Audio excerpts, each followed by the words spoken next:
আসসালামু আলাইকুম। কিছুদিন ধরে আমি ভাবছিলাম আমার ফার্মের জন্য কিছু লাইভ ফুড মাছের জন্য যে লাইভ ফুডগুলো আছে সেই আইটেমগুলো আনা দরকার। কেননা আমার ফার্মে এখন অনেক পরিমাণ মাছ গ্রো হচ্ছে এবং অনেক পরিমাণ ফ্রাই হচ্ছে।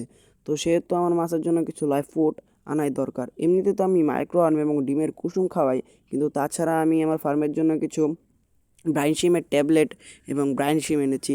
তো এই ব্রাইন শিমের ট্যাবলেটগুলো কিন্তু 50 পিস এনেছি এবং আমার কাছে যেহেতু 20 টাকা খুচরো ছিল এবং দোকানদারের কাছেও খুচরো ছিল না, তো সেহেতু আমাকে একটা খাবারের প্যাকেট দিয়েছে 20 টাকা দামের এই খোলা প্যাকেটটা।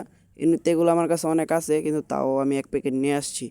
তারপরে যে ইম্পর্ট্যান্ট জিনিসটা সেটা হইতাছে এই যে ব্রাইন শিমের এই কৌটাটা। তো এখন অনেকে বলবেন যে ভাই এইটুকু একটা ব্রাইন শিমের কৌটা নিয়ে ভিডিও করার কি আছে। তো আমি বলতে চাই যে ভিডিও করা অনেক গুরুত্বপূর্ণ। কেন, আমার ফার্মে যেহেতু অনেক মাছ, এই ব্রাইন শিমের ছোটো কৌটাটা আমার 2-3 দিনের মধ্যেই শেষ হয়ে যাবে। তো আমি টেস্টিংয়ের জন্য এনেছি, কেননা আমি এখানে মাইক্রো আর্ম এবং ডিমের কুসুম খাওয়াই আমার মাছদের।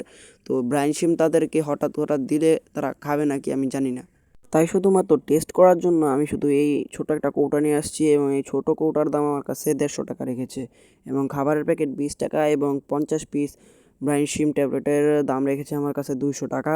তো যাই হোক, সব মিলিয়ে আমি আনছি টেস্টিংয়ের জন্য। তো ব্রাইন শিম ক্যাপসুলটা খাবে, কারণ আমি কিছুদিন আগে খাওয়াইছিলাম মাছদের, তারা অবশ্যই খাবে। তো এখন আমি এগুলো দিয়ে দেখব মাছ খায় নাকি। তো যাই হোক, প্যাকেটটা এখন আমি খুলছি। তো প্যাকেটটা খোলার পরে দেখলাম, আমি যতটুকু ভাবছিলাম যে ব্রাইনসিম ট্যাবলেট কিন্তু আগে অনেক বড় বড় ছিল, এখন অনেকটা ছোট করে ফেলছে। যাই হোক, কোনো ব্যাপার না, আমি আমার মাছকে একবার দিয়ে দেখি ওরা খায় নাকি।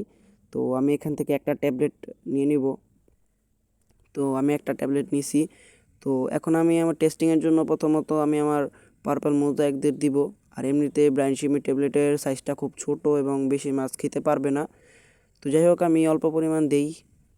তো প্রথমত পার্পল মোজাইকদের আমি এই ট্যাবলেটটা দিব। ট্যাবলেটটা আমি এখন আমার পার্পল মোজাইকদের দিয়ে দিই। ওরা এমনিতে অনেক খাবার খায়, তাও ওদেরকে আমি দিয়ে দেখি ওরা খায় নাকি। তো যাই হোক, আমি ট্যাঙ্কের একটা কোনায় বা একটা পাশে আমি এই ব্রাইনসিম ট্যাবলেটটা লাগিয়ে দিয়েছি। এটা কিন্তু একটা উপকারিতা হচ্ছে, এটা কি বেশিক্ষণ ধরে রাখতে হয় না, এটাকে 10 বা 5 সেকেন্ড ধরে রাখলেই এটা লেগে যায়। তো আমি এখন ছেড়ে দিচ্ছি, এটা লেগে গেছে। যাই হোক, আমার মাছগুলো কিন্তু এখন যখন বুঝবে যে ওদের এখানে খাবার দিছে বা ট্যাবলেটগুলো লাগাই দিছে, তখন ওরা এক এক করে সবাই খাইতে আসবে। তো এখন একটা ফিমেল আমার এখানে ঘোরাঘুরি করতেছে। হ্যাঁ, এখন খাওয়া শুরু করছে ওরা।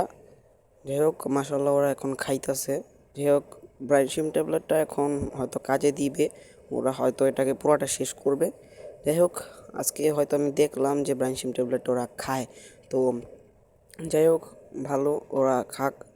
এবং আমি আমার অন্য মাছকে আবার কালকে খাবার দিব, যেহেতু ওদেরকে আজকে আমি খাবার দিই নাই, ভুলে গেছিলাম, তাই ওদেরকে আজকে দিয়ে দিলাম। অবশ্যই আমি কালকে বা পরশু দিন ওদেরকে আবার ব্রাইন শিমের ট্যাবলেট দিব। এবং কালকে আমার আরেকটা ভিডিও আসবে যে ব্রাইন শিম কীভাবে হ্যাচ করতে হয় বা কীভাবে ব্রাইন শিম আপনাদের মাছকে সঠিক পরিমাণ সঠিকভাবে কীভাবে দিবেন, সব কিছুর একটা আলাদা ভিডিও আসবে। তো সেই ভিডিওর জন্য সবাই অপেক্ষা করবেন এবং এই খাবারের প্যাকেটটাকে আমি অন্যান্য মাছদের সাথে দিয়ে দিব।